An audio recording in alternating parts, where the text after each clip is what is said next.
સાચું જ કહેવાય છે કે જ્યારે કિસ્મત પલટે છે ત્યારે રાજાને રંકને રાજા બનાવી દે છે. આવું જ કંઈક થયું એક ભારતીય યુવાન સાથે.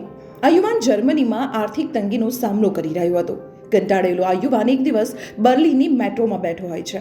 તેને નથી ખબર હોતી કે તેની આજુબાજુ કોણ બેઠું છે, અને તેની બાજુમાં જે યુવતી બેઠેલી હતી તે છે હોલિવૂડની ફેમસ સિરીઝ ગેમ ઓફ થ્રોન્સની ફેમસ એક્ટ્રેસ મેસી વિલિયમ્સ. ત્યાં ટ્રેનમાં બેઠેલી કોઈક વ્યક્તિએ આ બંનેનો ફોટો લીધો અને તેને સોશિયલ મીડિયા પર અપલોડ કરી દીધો અને તે વાયરલ થઈ ગયું.